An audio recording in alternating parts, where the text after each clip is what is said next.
Bueno, hoy día tenemos el agrado que nos acompañe Mario Donoso, que ya hace un tiempo atrás nos hizo una charla sobre el tema tributario y hoy nos va a refrescar o nos va a presentar todos los aspectos del proyecto de reforma tributaria que está presentando actualmente el gobierno y los principales aspectos, ¿no es cierto?, del proyecto. Y les cuento que el señor Mario Donoso es un abogado de la Universidad Diego Portales, graduado con distinciones, magíster en Dirección y Gestión Tributaria de la Universidad Adolfo Ibáñez, diplomado en Negocios y Derecho Inmobiliario de la Universidad Católica, diplomado en Planificación Tributaria, Universidad de Chile, diplomado en Tributación, Universidad de Chile, socio de Allende Bascuñán y compañía, abogado del estudio GAHM Abogados, Centro Odontológico Padre Mariano, Corporación de Asistencia Judicial, Procurador, Estudio Carballo y compañía, ayudante de Derecho Tributario en la Facultad de Derecho de la Universidad Diego Portales, y es miembro además del Instituto Chileno de Derecho Tributario y de IFA Chile, AG, International Fiscal Association. Bueno, los dejo entonces con Mario para que nos dé digamos, nos presente esta interesante información. Mario, si quieres, puedes compartir pantalla con tu información. No hay ningún problema. Muchas gracias por la presentación, Franca, y muchas gracias por la invitación también. Bueno, quería aprovechar de decir que aquí está Mario Donoso Scroppo, padre de Mario Donoso Schultz, ¿no es cierto?, que es past president durante muchos años de nuestra institución y que yo con orgullo participé como tesorera en ese periodo y la verdad es que fue una experiencia muy, muy especial, muy agradable para mí. Mario, discúlpame la interrupción, dale nomás. Para mí también, Franca, muy amable, muchísimas gracias. Gracias.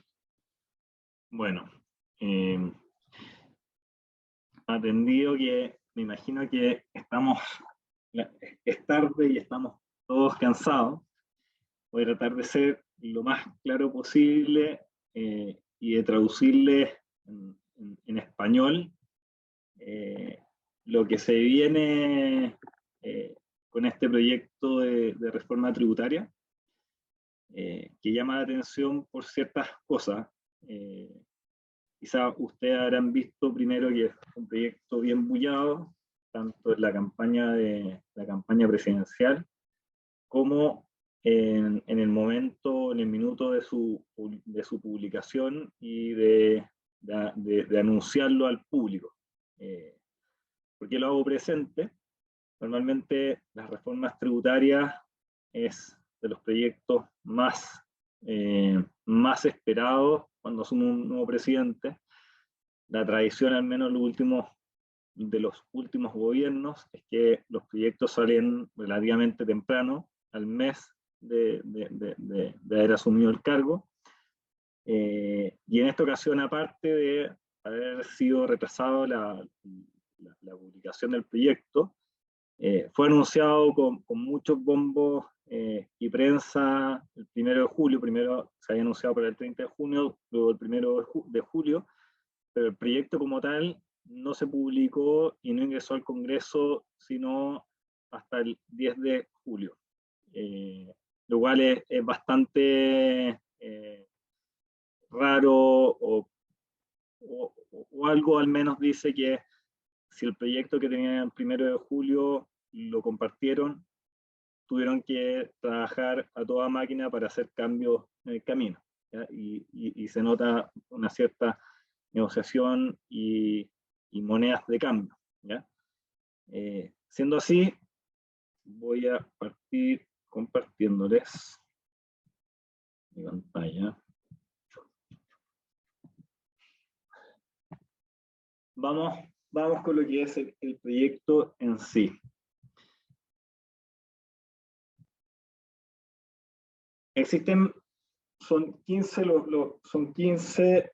son 13 grandes puntos que se podría resumir este proyecto y que tiene un impacto importante en lo que va a hacer respecto a los contribuyentes, ¿ya? En forma muy breve y después voy a especificar un poco más algunos que son más importantes que otros, pero los principales son estos.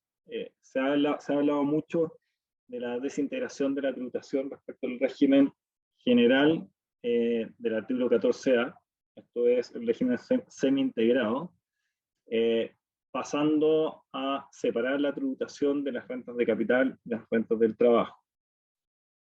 ¿Qué significa esto en castellano? Significa que aquellas sociedades que hoy día tributan en base al régimen general del artículo 14A, semi-integrado, que pagan un impuesto de primera categoría a tasa de 27%, ¿ya? Al momento de hacer el retiro, los socios hoy día tienen derecho a usar como crédito el impuesto de primera categoría pagado por la sociedad, ¿ya? Con un castigo asociado que viene desde la reforma del 2014, del 65, de un 35% de castigo, pero se puede utilizar un 65% como crédito en contra del impuesto que se determine contra el global complementario. A contar de la entrada en vigencia con esta modificación, los socios, al hacer retiros, no van a tener derecho al crédito por impuesto de primera categoría que se haya pagado, pero se va a aplicar una tasa fija de un 22%, que es lo que ven en el punto 3. Respecto del régimen especial ProPyme, que me imagino muchos lo conocen, o algunos deben tener una sociedad que está acogida al régimen ProPyme, la verdad no hay mayores cambios, hay algunos incentivos inclusive, pero son menores, ¿ya? ¿Qué otro tema es muy importante y puede implicar un impacto importante tributario? Es el establecimiento de un impuesto nuevo, una tasa fija de un 8% respecto al diferimiento del pago de los impuestos personales. En resumen, ¿qué lo significa? Aquellas sociedades de inversiones respecto a las cuales 50% más perciben rentas pasivas y tienen utilidades entrampadas, van a tener que pagar un impuesto de un 8,1% en la medida en que no hayan retiros de los socios personas naturales. Esto como una medida para que las personas efectivamente hagan retiros y tributen con el impuesto global complementario. De lo contrario, se van a agravar. Ahora, si son sociedades operativas, o sociedades con chimenea, por ejemplo, puede ser una constructora, una inmobiliaria, una empresa textil, esta norma no aplica, porque aplica solamente respecto a aquellas sociedades de inversiones que obtengan 50% más respecto de rentas pasivas. ¿Qué se entiende por rentas pasivas? Que sean dividendos, por ejemplo, la percepción de rentas de arrendamiento, fondos mutuos, etc.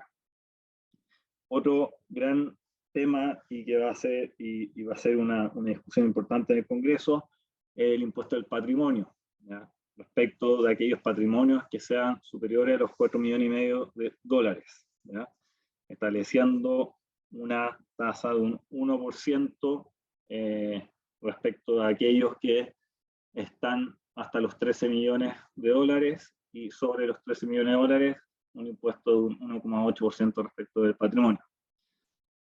Relacionado con el impuesto especial, con este impuesto especial que se establece en el punto 4, que le hablaba antes, el diferimiento del impuesto de 1,8%, nace la idea de aplicar un nuevo saneamiento ISFUT a la utilidad acumulada que está en el registro RAI entre el 1 de enero del 2017 a 31 de diciembre del 2023, ¿ya? Que básicamente es para que se puedan sacar las utilidades habiendo cumplido con su tributación. En la anterior charla les comenté respecto a lo que significaba este saneamiento ISFUT. Claramente fue una ventana que ya se cerró el 30 de abril y era un procedimiento que era bastante mejor y más barato que el que se pretende hacer hoy día. Si es que van teniendo dudas, por favor, yo voy a hacer este resumen y ustedes me preguntan de ahí, ¿ya? Luego, Ya respecto al punto 8, las ganancias de capital, hasta el día de hoy, hasta fin de mes, hasta el 30, aquellas acciones o aquella ganancia de capital que yo tenga por la venta, por el mayor valor que obtenga en la enajenación de acciones adquiridas en bolsa y vendidas en bolsa, ese mayor valor hasta el 30 de agosto se considera como un ingreso no renta. Con la reforma que hizo Sebastián Piñera a principios de este año, eso se modificó y se estableció un impuesto único de un 10% que rige a contar del 2022 respecto a la ganancia de capital. La propuesta de este proyecto es aumentar esa tasa de 10% a un 22%. ¿Ya? Ahora, sí o sí, tiene la posibilidad de que aquellas personas naturales que tengan una carga menor de impuestos global complementario puedan reliquidar y pedir la devolución de impuestos. Habrán visto también que se mencionó mucho el tema de la subida del impuesto del global complementario o el impuesto único de segunda categoría respecto a aquellas rentas que superen los 4 millones de pesos. Se elimina la exención de ingresos de arriendos percibidos por propiedades calificadas con decretos, los famosos DFL2, que es una exención tributaria muy importante y significativa para las personas, porque efectivamente las rentas de arrendamiento que se perciban solamente respecto de 2 DFL2 no se consideran renta para los efectos de la determinación del impuesto global complementario, ¿ya? Y también se elimina la exención del pago de impuestos de la herencia y donaciones respecto de estos DFL2. Esto es una eliminación de una exención bastante importante. Hoy en día, el hecho de haber comprado un departamento con el beneficio del decreto fuerza de ley número 2 del año 59, permite que para los efectos de la determinación de la herencia o la donación, esos inmuebles ni siquiera deben incluirse la base imponible en base al valor de algo fiscal, sino que simplemente no se declara, ¿ya? O sea, no forman parte de la base imponible del impuesto a la nación.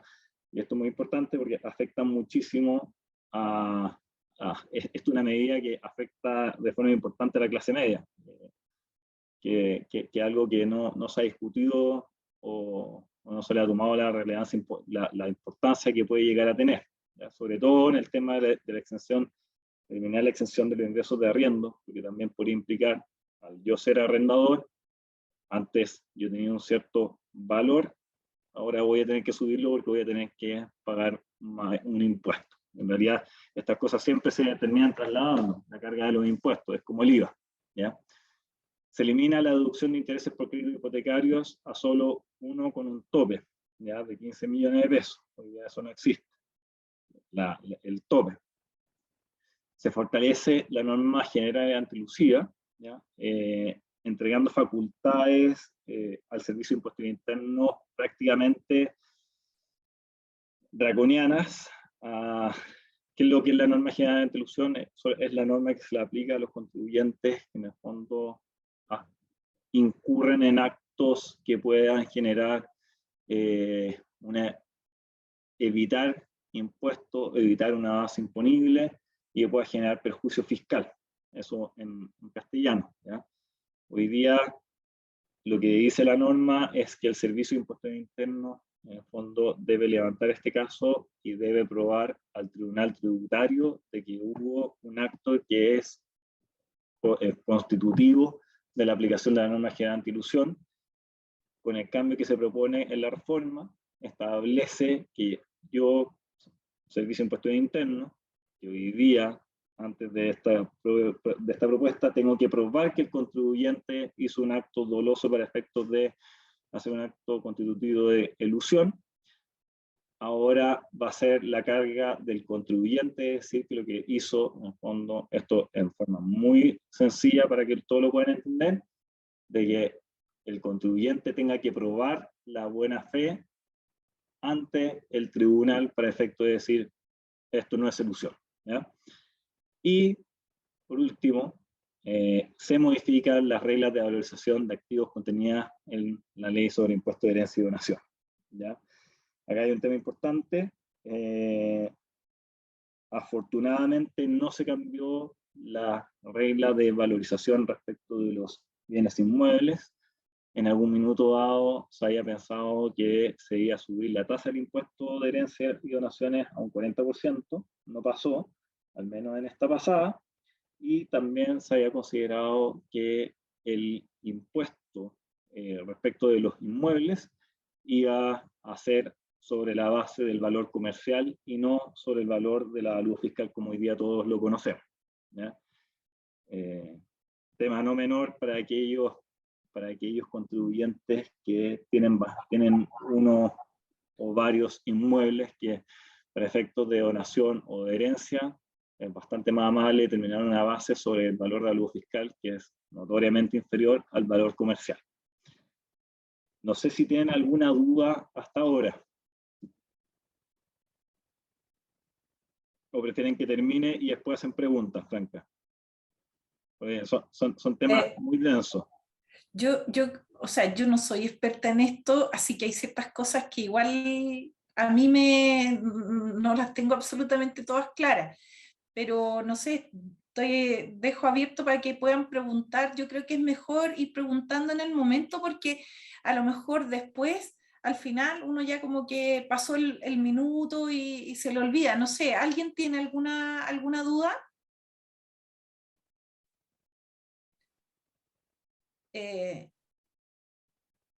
Hay temas que en realidad de alguna manera los han presentado en las noticias, pero aclarado de esta manera es más fácil entenderlos. Y lo último que tú decías, el tema de la herencia, a mí me parece, efectivamente había entendido que podía ser con el valor comercial, por lo tanto el hecho de que todavía mantengamos el tema sobre el valor del avalúo, bueno, es un beneficio.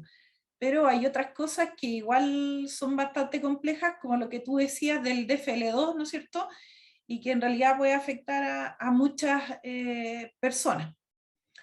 Eso. Claro. Ya, ahora, lo que dijiste de la anti-ilusión es como terrible en el sentido que no se asume la inocencia primero, sino que se asume la culpabilidad y la persona se tiene que defender. Una cosa así lo entendí yo, ¿o no? Eso en términos muy Palabras sencillos. simples. Eso en palabras muy simples. Sí. Yo se los digo, le pasa, este es un tema muy árido y por lo mismo de estos temas, quizás lo mejor, y lo planteo en forma abierta, franca, creo que sería mejor que ustedes puedan preguntarme a mí respecto a aquellos temas que les gustaría profundizar, ¿ya? Sí, me parece súper bien. Porque Denles, va a ser más didáctico, si no va a ser muy fome. Yo puedo hablar sí, mucho, pero no. Hay ciertos temas que me imagino que les puede interesar más. Así que doy la palabra, si quieren hacer preguntas, idealmente aprovechen. eso. Están abiertos los micrófonos para que puedan preguntar. Oye, una consultita. Tú dijiste por ahí algo en el tema de los impuestos de las empresas con chimenea. Digamos, entiendo que las que no son con chimenea son las que obtienen sus ganancias con temas bancarios, digamos, Así fondos es. mutuos, inversiones. Las otras son las empresas que producen como, no sé, por ejemplo, yo estoy en el área de software. En el software no se fabrica nada físico, se fabrica software, digamos, es un intangible, pero esas entrarían en las que tienen chimenea. Eh, Más que con chimenea, mi pregunta te la voy a devolver. La sociedad por la cual tú me estás preguntando, ¿en qué régimen tributario está hoy día? ¿Integrado puede ser? Es una pyme. Somos una pyme. Si es pyme, no tienen ningún problema, Pablo. Ya. Si es Pero pyme, no hay ningún problema. Porque suponiendo que nuestra empresa le fuera bien y creciera y fuéramos un Microsoft, digamos. Por ¿ya? decirte, para hacer la pregunta No, nomás. eso es una empresa con chimenea, no una sociedad de inversión. Las sociedades de inversiones, como te dije, son aquellas que perciben dividendos, intereses, arriendos. Eso es una sociedad de inversiones, propiamente tal. Perfecto. Ya. ¿Ya? Y solo en la medida que el 50% más de esas rentas como está acá, provengan de este tipo de utilidades. ¿Ya? Claro, Y, sí, y porque la empresa... siempre, y siempre y cuando también, en la medida en que sean sociedades que estén en el régimen general del artículo 14A, ¿ya? Que es el antiguo, o lo que va a ser el antiguo régimen semi-integrado. ¿Ya? Ya. Entonces, ¿cuál es el tema acá? Que efectivamente tú vas a aplicar una tasa de un 1,8% de forma anual, ¿ya? Con el único propósito de poder, en el fondo, incentivar que las personas se retiren, las obligues a retirar las utilidades que tienen en la sociedad. ¿Ya? Y el efecto de eso es muy claro, es obligar a la gente a retirar las utilidades de las sociedades para efecto de que se lo lleven y paguen el global complementario. ¿Y eso no afecta a la inversión, la reinversión? Es que de alguna forma elimina la reinversión. O sea, todas las medidas están destinadas acá. Este es un proyecto, Pablo, que no fomenta la reinversión. O sea, no hay ningún solo artículo que fomente la inversión, en resumidas cuentas. O sea, no fomenta que la empresa piense crecer, digamos, por decirlo así. No al menos respecto de aquellas sociedades que tributan en el régimen general. Claro. En el régimen PYME, tú mantienes los beneficios. O sea, por ejemplo, si tú no haces retiro de utilidades, tú puedes rebajar la base imponible del impuesto de primera categoría. ¿Ya? O sea, hoy día el tema de ser pro PYME, o todo aquel contribuyente que sea PYME, no debiera haberse afectado por esta reforma. ¿Ya? No va a estar obligado a tener que retirar las utilidades por la aplicación de este impuesto del 1,8%. ¿Ya? Correcto. Así que en ese sentido, si es que son pymes, no hay problema.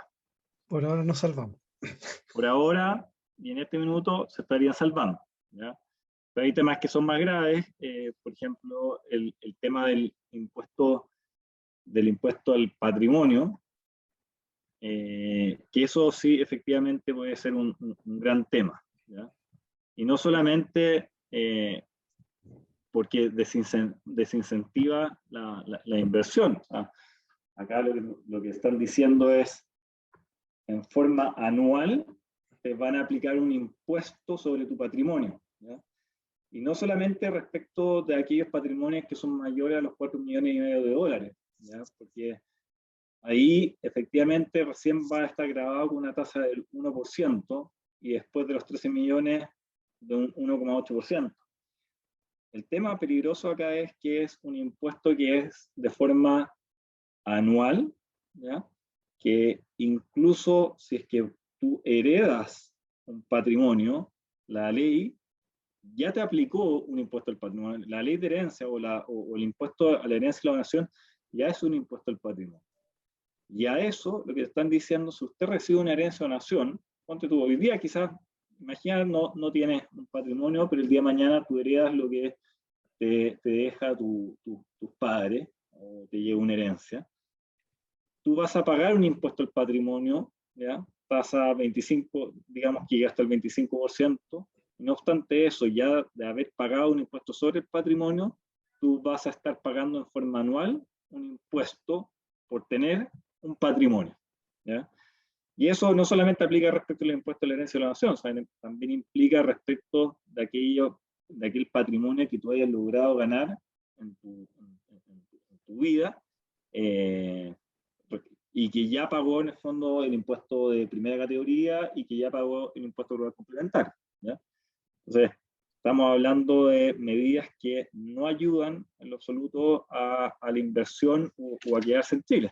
Más allá de eso, existe un tema aún más grave respecto al impuesto al patrimonio, esta nueva ley de impuesto al patrimonio que se pretende hacer, que te establece, en el caso que a ti no te guste esto y te quieras ir de Chile, establece un impuesto de un 5% por irte de Chile, por cambiar el domicilio de residencia en Chile, fiscal, te aplica un impuesto del 5%, un impuesto del 5% sobre el patrimonio neto total para poder salir y cambiar tu residencia fiscal. Entonces, no solamente te están grabando por estar en Chile, sino que también por querer salir de Chile para efecto de que no te apliquen el impuesto. Lo cual es gravísimo. Súper. Es sumamente súper. grave, sumamente grave. ¿Y cómo es esto comparado con otros países? Digamos, ¿en algún otro país se está aplicando un tipo de impuesto como este, por ejemplo, al patrimonio, O sea, Mario? se ha intentado aplicar, pero en todos los países ha fracasado. No una buena medida. En Francia creo que lo hicieron algo así y que En mucha Francia gente lo hicieron, tampoco les fue bien. En España lo hicieron, tampoco les fue bien. Porque naturalmente, ¿qué es lo que pasa? Cuando tú tienes este tipo de medidas, la gente que lo que hace intenta... A nadie le gusta pagar impuestos de más. Es como un impuesto compuesto. Exactamente, es un hecho. Y si te están grabando, lo único que te llama a decir, ¿sabes qué? Me quiero ir. Ahora, el problema grave es que te pongan un impuesto de salida. Claro. A contar del año 2023 o 2024. Por lo tanto, existe un año para poder salir arrancando sin que te pueda aplicar este impuesto. Ahora, hay que aclarar también que este proyecto acaba de entrar al día de hoy, no ha tenido una mayor discusión, o sea, no ha habido discusión todavía, y es muy probable que quede parado hasta después del plebiscito. Claro. Yo la otra vez escuchaba que en realidad esto del impuesto al patrimonio, digamos, en algunos casos, digamos, se podría decir es fácil controlarlo, pero en muchos otros casos no. Contaba que el caso, yo esto lo escuché en la radio, de no sé si era jugador de fútbol, no tengo idea de quién era, pero que él lo había publicado, esta persona había publicado porque estaba vendiendo no sé qué cosa, y claro, él en su casa, por decirte, en Miami, tenía cuadros súper cototos y otros bienes. Claro, que ahí él expuso eso, pero si él no expone eso, ¿quién va a saber que tú en tu casa tienes un cuadro de un Picasso, lo que sea, que puede costar varios millones de dólares, o diamantes, o lo que sea? Digamos, es súper difícil fiscalizar eso, porque nadie te va a venir a golpear la puerta para ver, muéstrame la casa, qué cuadros tiene, digamos. Bueno, es que eso efectivamente es difícil de fiscalizar, pero a su vez tú tienes otras cosas que son de fácil fiscalización, como por ejemplo el acceso a las cuentas bancarias, los tratados de intercambio de información, tus participaciones en sociedades, los inmuebles. Hay otras formas también de poder en el fondo verificar cuál es tu patrimonio. Claro, pero seguramente, o sea, en mi caso yo soy nada, digamos, pero un tipo que tiene recursos, bueno, puedes efectivamente decidir cambiar todo ese tipo de cosas por bienes que no sean tan fácilmente traceables. O sea, es lo que uno podría O hacer, sea, digamos. obviamente las joyas es la primera idea que a uno se le puede ocurrir de las obras de arte. Claro, una bolsita de diamante Siempre no ha ocupa, sido una alternativa. no ocupa nada de espacio. Ya, está bien. Gracias por la información. Voy a No te empezar a preocupes. comprar de diamante.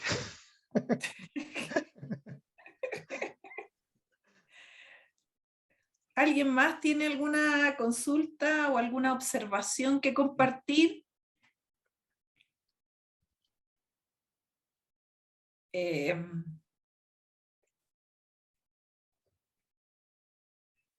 No sé.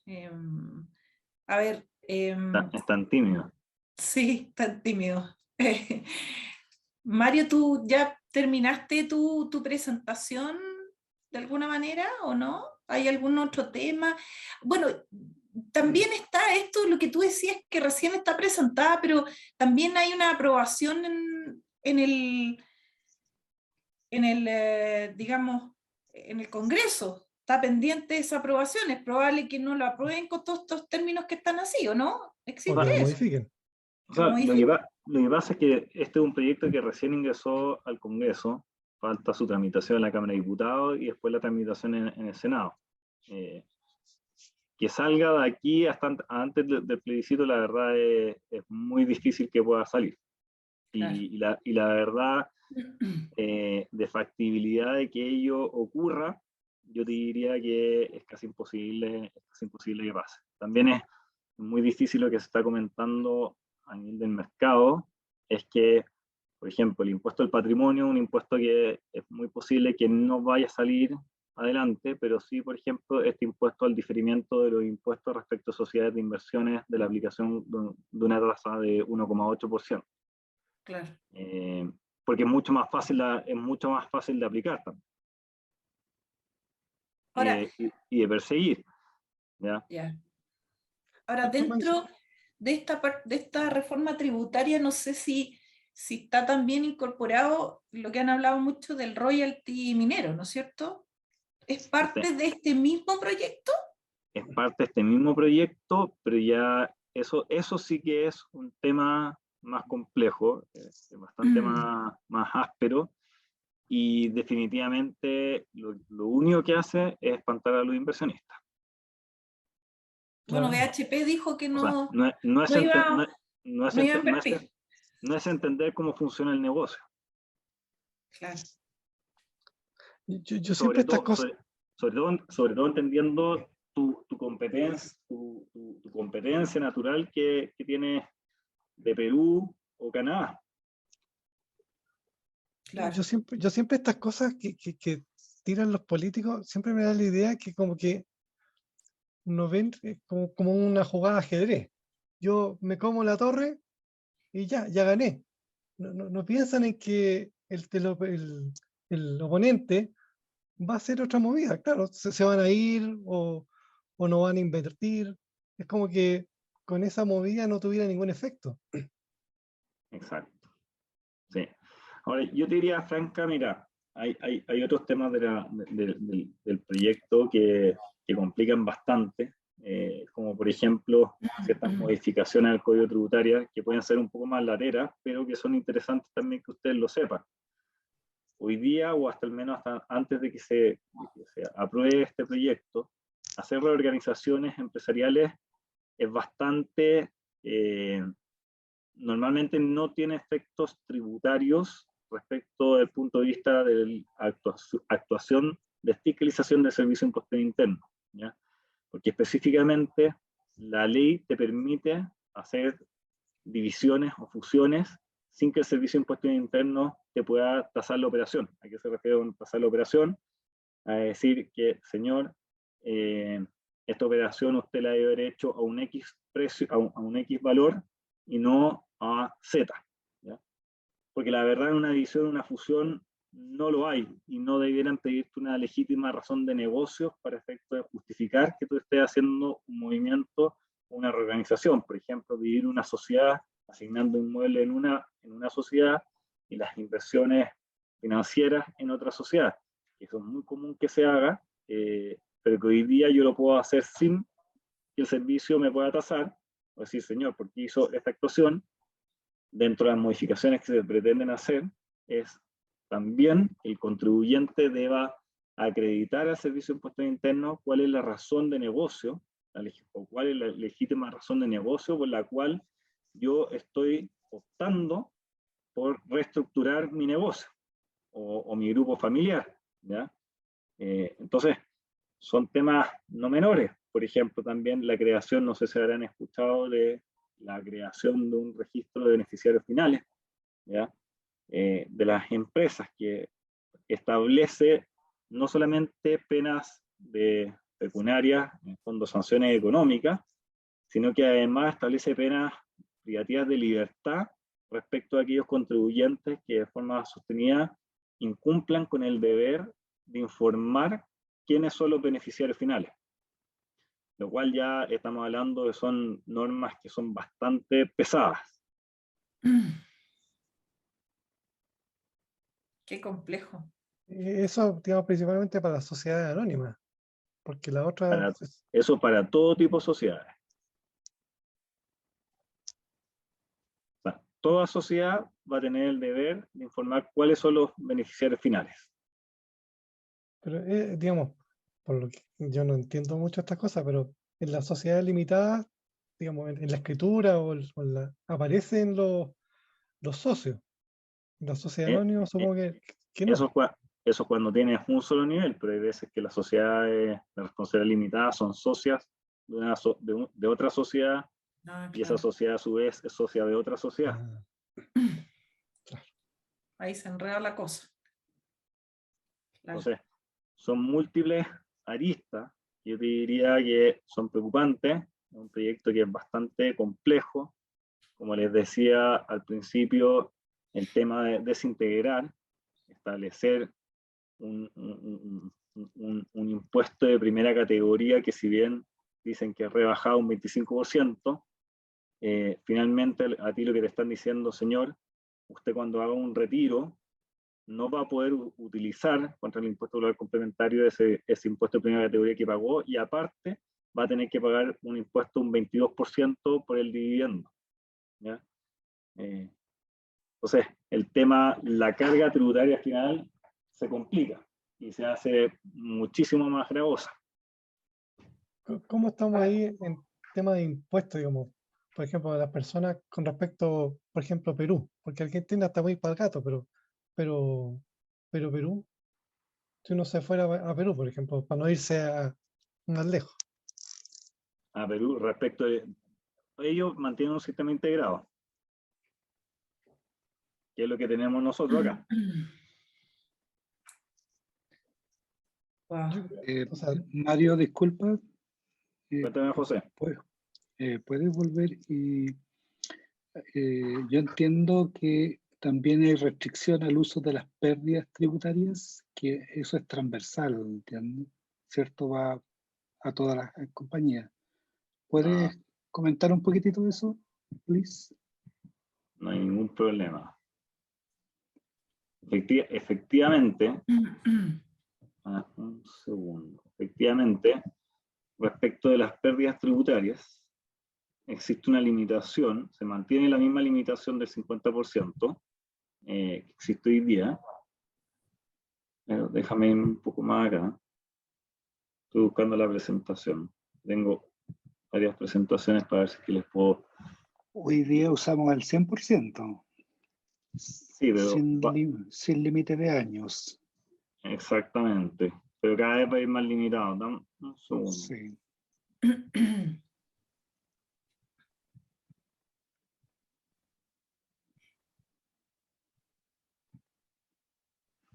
Pero tendría que dejar pendiente, José, porque no lo encuentro. Ya no hay problema, Mario, no te preocupes. Te la dejo pendiente.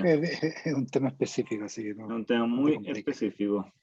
Pero efectivamente va a haber una limitación respecto del uso de las pérdidas. Vale, gracias.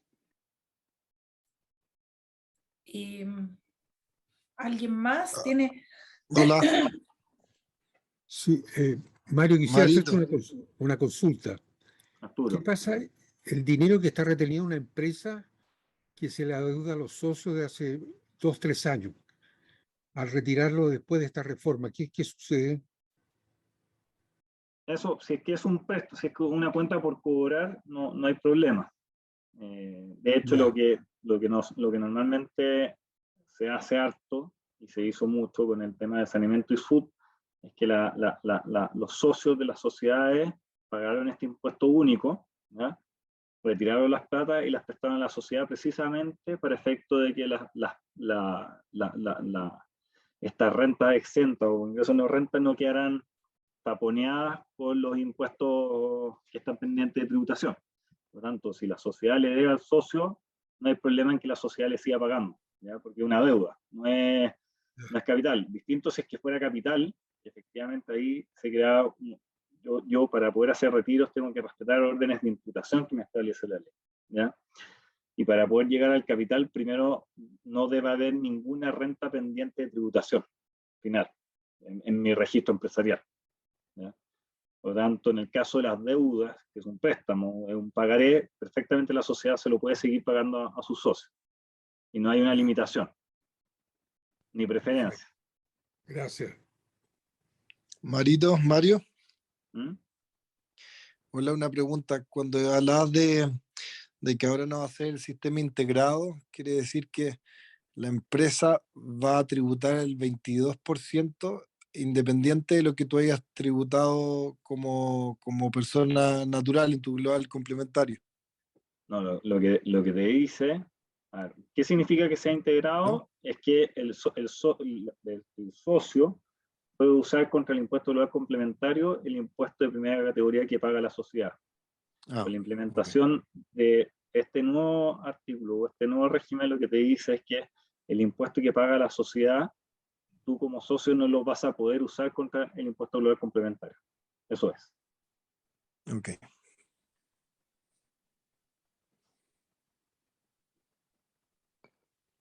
Gracias.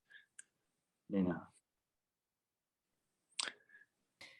¿Y eso, espera, me aplica para todo tipo de empresa o Solo, para un cierto? solo régimen general. Ya.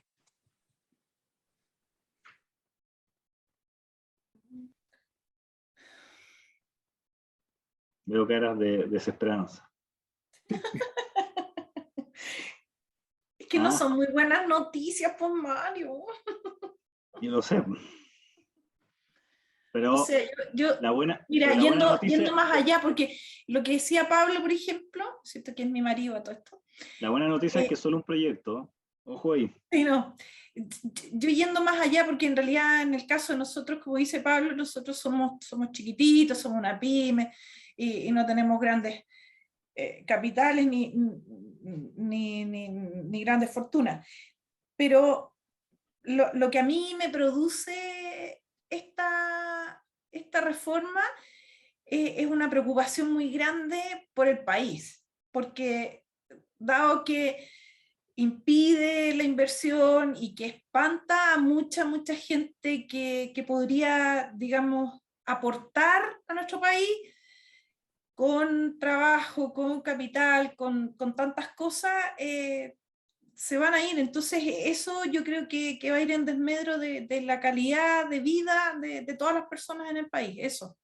Y eso es lo que a mí me da mucha pena, eso. ¿Sabes qué? Yo creo que hay una cosa que no hay que perder de vista. La gente que asumió el poder no son tontos. Ellos lo que pretenden es que la gente que sirve se vaya del país, como ha pasado en todos los países que han entrado en el socialismo de extrema izquierda. Esa es la solución. Entonces después quedan unos matones a cargo y pueden hacer tráfico de droga, fuerza, poder,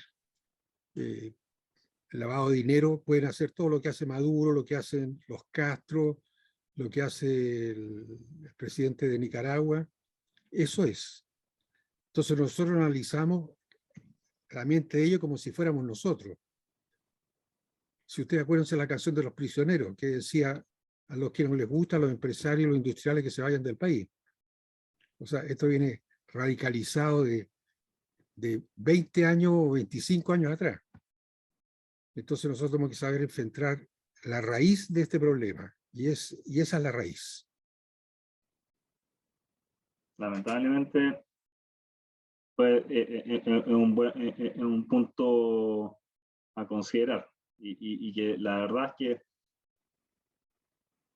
se necesita financiamiento, y la forma más fácil de echar mano al financiamiento es con los impuestos, pero no siempre eso se da. Al final de cuentas, la lógica sobre la cual se generó la mayor inversión, de hecho, fue con el sistema tributario que se implementó desde el año 84 en adelante.